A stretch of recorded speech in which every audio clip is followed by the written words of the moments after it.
the Russia-Ukraine war is moving towards its final stretches. This great tragedy of our times, this conflict that has changed the world as we know it, is moving towards a conclusion. But how will it work out? How will it end for the people who are suffering and for the leaders and the world at large? Let's look at the astrology to decode what's happening and answer these questions in this video. The Russia-Ukraine war has been going on for a long time. It feels like ages because it was such an incisive thing that happened, perhaps the defining conflict of our times, together with the Israel-Palestine conflict, which has had such a huge influence on global consciousness, on the development of the world, the direction things are going. And obviously has brought tremendous suffering, most of all for the Ukrainian people, but also for all the involved, combatants, the Russian and Ukrainian. And this conflict, it has had this character, Zelensky, right? T-shirt guy, right? Who's basically, an actor he previously played the president of Ukraine. He played this kind of normal guy who becomes the president accidentally or something like that. Василий Петрович Голобородько? Да. Доброе утро, господин президент. And this was like a huge hit. And then, some people said like, look, he seems like he can play this role really well and we need somebody to play this role. And he ended up being the face of this conflict, which was presented for years now, since it started. It was presented as this big kind of important struggle that everybody in the West had to support. And now the narrative has very dramatically shifted with Trump coming into power and Trump being elected. Trump famously made the promise that he would very quickly set an end. It was not the 24 hours as he said after the election, but he is making moves now. Things are starting to change very rapidly. Trump signed an executive order saying that all aid to the Ukraine will be ended. By the way, it's the Ukraine. Originally, correctly, the etymology of the word is the Ukraine. Ukraine actually in Slavonic, which is the original language from which both Ukrainian and Russian derive, it means borderlands, the borderlands. It was not originally a country. It's only later on that Ukrainian nationalists tried to kind of rewriting their history. Now, that being said, this was a side note, Trump has positioned himself really well for high-level, high-stakes negotiations now to happen with Putin, directly with Putin. And he's being very clear about that. I'm going to make a deal with Putin. I'm going to make a deal. We're going to end this war, right?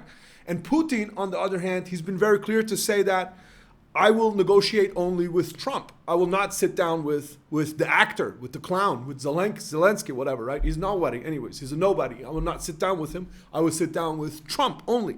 The Europeans, they're fuming over this, right? Obviously. They're thinking like, oh, how are you going to do this over our heads, blah, blah. And so, but the Europeans, they have nothing to say about this. They can't do jack shit about this. They should, the Europeans, they should think about how to defend Greenland at this point. Or I don't know, they should think about how to not let their countries be overrun by illegal immigrants, right? And so the Europeans are not in a position right now this is obviously huge for the world. This is huge for global developments, what's happening. You have to think about it. Ukraine was propped up for years now by the entire Western globalist apparatus, which was obviously Biden administration plus the Europeans, right? And now suddenly, it's a huge sea change. And everything has changed with Trump coming to power, right? Everything has changed. Now, what does this mean for Ukraine and for the conflict? What does it mean for the people? The people, we have to understand, they're really suffering, right? They're suffering. Their country has been destroyed. People are being dragged on the streets. Like you had these videos where people in Ukraine, they're being dragged away from their families because, kids are being recruited to be sent to the meat grinder, right? Where they stand no chance. You just need to watch the videos of Russian artillery and Russian bombardments, like literally destroying entire landscapes. And that there's soldiers down there, right? Oftentimes young soldiers, young guys who just kind of pulled away from their families. So it's really tragic. It's really horrible and tragic. Now, when we look at the astrology, we can get some insights into what's happening, right? We can see, like we can ask ourselves, did it have to happen? Did it have to come this far, right? With all these many people dying and all these, souls, so many souls meeting their maker way too early, right? Did it have to be this way? Did it have to be this way? Well, let's look at the chart of the Ukraine first, right? This is the Ukrainian chart, which tells us about the country, Ukraine, which came into being in 1991, which should have some clues towards this, right? I'm going to keep it very simple. I'm not going to go through everything here. I'm going to keep it very simple, but I can tell you, I can give you some real answers for this, because you see that in this chart, this country, Ukraine, it's born under very, very auspicious stars in some ways. It is born under a Jupiter-Venus conjunction with Sun, right? With Mercury, everything, together here in the 7th house, right? And this is on what? Leo, Virgo. So let me translate this for you into non-astrology language, into a kind of, what's it called, like into English, basically. So this is a country that has a very clear, auspicious and generous possibility to be very rich. Quite frankly, this is a country that can be very rich, right? Jupiter Venus conjunction, super rich resources, right? Obviously, they call it the food chamber of Europe. They produce like half of the grain or something like that, like of Europe, right? They have vast amounts of resources, right? They could be really, really rich. This could have been a super rich country, super wealthy country, right? And what is in the 7th house? So F7 border to 8. So great partnerships, amazing partnerships, right? Very powerful partnerships.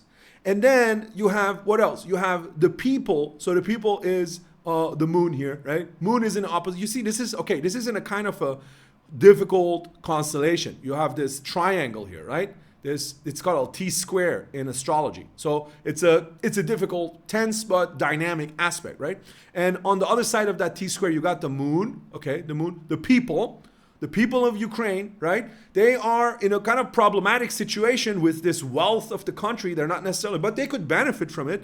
But then on top, what do you have here? You see this? Please have a look at this, ladies and gentlemen, what I'm going to show you here and explain to you so you understand the destiny and the fate of this country and how it could have been avoided. You have here on top, if people only knew, right? If people only knew about astrology, right? Let me show you and you'll see what I mean. You see exactly what I mean. So you have here on top, Pluto exactly on the MC, on the midheaven, together with Moskva and Damocles, okay? Moskva and Damocles. So what is this? Damocles, it was in the Greek mythology or Greek story history, is the story of this king, and he wanted to prove that, fate can always, fate is always stronger. And then there was this story that Damocles had a sword bound up on a thread. I think it's a horse's hair or something on a thread. And this sword was above his head, right? And at any time the thread or the horse's hair, it could slip or it could break and it could fall. The sword would fall on his head, bringing his demise, right? So Damocles, the sword of Damocles, is a mythological, symbolic, archetypal, metaphoric way to say that, there's something above your head. At any time it can fall and you're done, right? And what else does it stand with? It stands with Moskva, Russia, right? Mother Russia. And Pluto. What's Pluto? Power, right? Dark power. Power is exactly on the MC. So look, what this chart tells you is that Ukraine, they could be very rich. As I said, they could become very rich country here, right? And the people of Ukraine, they would benefit from this wealth as well, right? Here's you had the people, right? They would benefit as well. But there is going to be a powerful influence from Moscow, which hangs above your head all the time, right? And which kind of dictates the terms. Pluto is here. Pluto is like the principle power, right? Like powerful action, powerful transformation, right? Collective power. Pluto and Moscow on the MC. That's your destiny. You cannot escape, right? So this is what the chart says super clearly. So if you are in Ukraine and you know this and you can look at the chart, okay, so how could they have actually become a rich country? How? Well, they would have had to accept that Moscow, that Russia calls the shots, right? It's clear as day, right? You cannot. So if you have that chart and you say, no, you know what? I will run away from this Pluto up there. I don't want anything to do with it. I will go to NATO. Hey, NATO, bring weapons here. Hey, NATO, bring nuclear weapons. Station all your missiles here. And can we join the Western club? We're actually a Western country. Ми розуміємо, що членством в НАТО ми б хотіли, і так це було б забезпечення нашої безпеки, нашої територіальної цілісності. Okay, that's not gonna work. That's not gonna work. What's the outcome? What's the result? It's that Pluto has to manifest itself in this chart as death, as massive death raining down from the heavens on your heads, right? Is as written in the chart. This is exactly the negative image, the negative realization of this chart, right? Death raining down on you, right? From the top, from above, with the name of Moscow, right? It's written here in your chart. So it's really a tragedy. It's really a tragedy that people don't know this and that people, well, they know. They know. It's not that they don't know. People who were involved in this, they knew. They knew. The globalists who built up Ukraine, they knew, because the other bad realization of this chart is obviously that Jupiter, Venus, the extreme wealth, who did it go to? It went to BlackRock. It went to the big globalist capital institutions who just bought up all of the Ukraine now. They've bought it up, they own it. They're just waiting for this war to end somehow. And this is what they will say to Trump: make a deal so that we still keep all the lands that we have, right? At least the ones that Russia hasn't taken, right? And now, so where are we now? Where are we now? Well, it's a horrible situation. And in the West, we can see now the narrative has already shifted. It's different, right? The narrative started with Russia has no chance of winning. Has no chance of winning. They will be stopped. There's no chance. Right? Then it went to Russia's economy is breaking down. Russia's economy is breaking down. They have no friends in the world. And Russia went like, okay, watch me. I brought in all the BRICS countries and everybody else around them, right? And then it was like, Russia, we have to stop them. Otherwise, they're going to conquer all of Europe. So let's give them all the weapons, all the money. Let's give Ukraine everything we have, right? Pay them give them a check, whatever they want, like a blank check, right? Whatever they want. And now, where are we at now? Now it's moved into the narrative in the Western media is moved to, unfortunately, Ukraine is done. We have to somehow make peace, but at least Russia has been weakened, right? This is the narrative, and weakened. But the truth is, and if you look at real, people who know about this, like if you listen to people like Colonel McGregor, Douglas McGregor, right, great military specialist, who often he's on Judge Napolitano, he's on the show, and other places as well. He's very clear on this. The Russians have had, the Ukrainians have had 7-1 or 10-1 in losses. 10-1 or 7-1, between 7-1 to 10-1 in losses, right? This is horrible. It's horrific. It's absolutely horrific. It was a lie from the very beginning. Ukraine never had any chance to win anything against Russia. Now, I called this out on this channel here. I called this out, over a year ago. I made a video on this, on Ukraine, Russia, a year ago. And I said that exactly this was going to happen. I said that, towards Q4, everybody will notice, of 24, everybody noticed that the war is kind of going against Ukraine, that Ukraine is, and by Q1 of 25, everybody will realize that it's over, right? This is what I said on this channel. I predicted this over a year ago. At that time, people on my channel, on my video, they were commenting, oh, you're a Putin fan, you're a Russia, whatever, lover, fanboy, whatever. You have no clue. NATO will, Ukraine will wipe the floor with them. All of that stuff, right? Now, they're quiet, right? Now they're seeing what's happening. And it's a tragedy. I'm not saying this to say I told you so or anything, because it's a tragedy. It's a tragedy, right? It's a real tragedy. Now, who's responsible for this tragedy? Yes, the globalists, but who even more so? I mean, who is the face of this, right? Who is the face of this whole thing? It's Volodymyr Zelensky. Zelensky, right? He's the face of this. So we have to look at his chart as well. It's important to look at his chart to understand the full dimensions of this conflict.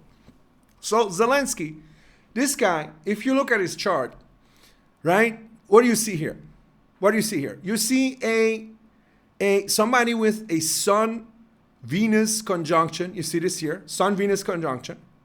And this Sun-Venus conjunction is in opposition to Mars. Here, you see, look at this, Mars. And I'll tell you in a second about this. First though, look, he's got Jupiter very close to the ascendant. And Jupiter is conjunct Ukraina, the asteroid Ukraina. You see this? So here, this guy is destined to be a great star in Ukraine, right? You see this here?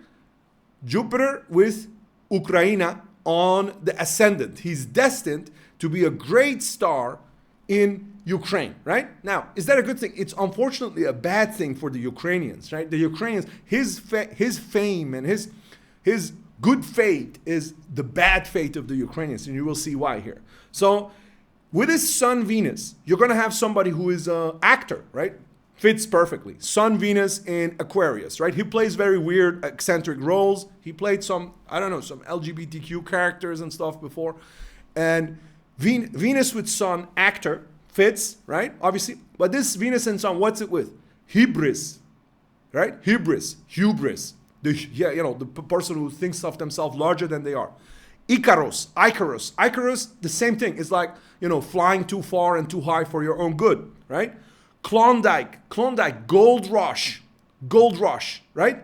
And what else is here? Cherson is the city where they had a success, where the Ukrainian war, Ukraine-Russia war was kind of very important for them. And on the basis of that, he went to a gold rush and he asked for, vast amounts of money, billions and billions, hundreds and billions of, vast amounts of money that he's been receiving for Ukraine. And now and then what else? You got Don Quixote and Orcus on his Mars, Don Quixote and Orcus, okay? So he fights against, Don Quixote is like that delusional warrior who fights against windmills, right? Who fights a war that you cannot win, is with his Mars, right? He fights a war that you cannot win, okay? And in the process, he turns his fatherland to hell. You see it here. Patria, moon, hell. So Patria is fatherland, hell is hell. Okay, it's actually a Germanic god called Hel that this is based on. And moon is your people, right? So he turns his fatherland to hell, right? And his great lesson in life, Saturn, comes from what? Comes from Moscow. No other and no less than Moscow, right? Brings his great lesson, Saturn. He turns his fatherland to hell, right? And then what's his final, because of his never-ending kind of asking for more. And this is written, look, this is on his MC. His MC is how he will be eventually remembered. The MC, the midheaven in astrology, it shows you how you are eventually going to be remembered when it's all said and done, right? Obviously, you can realize it in different ways, but the basic parameters are written here. So his MC is with what? Is with Karma, Horus. Horus is a warlord, right? Damocles, Gong Gong. Gong Gong stands for the catastrophic loss. The warlord who suffers a karmic catastrophic loss, right? And there's another one, Ilzabil. This is an interesting one. I'm going to explain to you what this is because it's so cool. Ilzabil. Ilzabil is from a story, German story. The fisherman and his wife, the brothers Grimm, right? The famous kind of brothers, they told these stories. And the brothers Grimm tell the story about the fisherman who goes to the sea and he catches a fish and the fish talks to him. He said, "Oh, please let me free." And they said, "Oh, the fish is talking. What's happening?" And the fish says, it says the fisherman is a very gentle soul. He lets him go. He goes back to his wife and the wife says, the wife's name is Ilzabil, right? And the wife's name says, Why did you do that? Why did you throw the fish back? If this fish can talk, maybe he can grant you a wish. Go and catch it again. The fisherman goes and catches it and it said, okay, reluctantly, goes and catches it and then says, I have a wish. My wife wants a house, right? Gets a house. Gets a house, comes back. The wife says, this is not enough. Go and catch the fish again. Ask for a palace, right? The fisherman reluctantly goes and catches the fish, comes and asks for a palace. Now, the wife says, the palace is not enough. Go and ask for being the king of the country, right? And the story on and on and on. The fisherman always reluctantly goes, asks for being a king, asks for being the emperor. Then the wife says, ask for being the pope. She goes and asks for being the pope. Then eventually the wife says, this is not enough. Ask for being on the same level as God. And the fisherman reluctantly goes, he asks the fish. And as he asked this last question, the fish every time he says, go home and you shall see that it's done. And the fisherman last time, he goes back home and he says his home, he sees that his home is again that very, very poor, this little shabby hut that he was living in before at the beginning with his wife, right? They went full circle. They went all the way back to the end again because the wife didn't know when to stop asking, right? And this is on his MC. This is on his MC, right? His MC, you see here, Ilzebil, this is what he will be remembered as.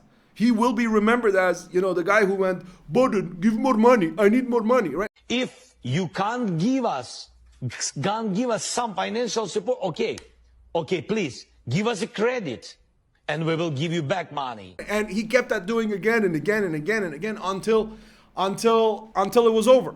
Until it was over, right? This is his legacy. This is his legacy. This is what he will be remembered as. And it's a sad legacy. It's a tragic legacy. It could be funny. It would be funny if there wasn't all these people who died, right? If it wasn't so tragic and so horrible with all of these people dying, then it would be funny, right? Well, it is still funny somehow, but you gotta take things with humor, even though sometimes, right?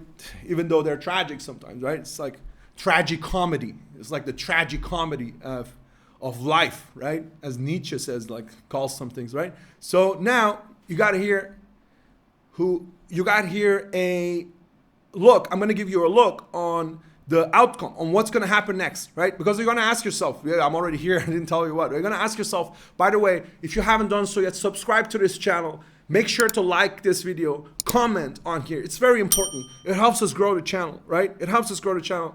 It's still a small channel right now, but with your help, which I appreciate very, very much, we're going to make this grow. We're going to make more people come in and understand and look and understand the hidden dimensions of things. So I appreciate you very much. Like and comment, very importantly, write something, get engaged, have a conversation. We build a community. We also grow the channel together, right? So now you're going to ask yourself, what's next? How's this going to end? And I'm going to tell you, how's it going to, what will be the next steps? So now when you look at their charts of Ukraine to see what's going to happen, right, in the coming time, they have currently Pluto on the Saturn. This has been for a while, right? Complete kind of transformation of all of their structures, right? Literally like breakdown of their structures, their infrastructures, right? This is happening there. And Uranus is here at the bottom, right? Their territory is being transformed. And then as in the next months, as time progresses, we go into April, and by April, come April, right? They're going to have Saturn, transiting Saturn will be in direct opposition to their Mars. You see here, transiting Saturn is in opposition to their Mars, which is in April, which means military defeat, basically. Military defeat, right?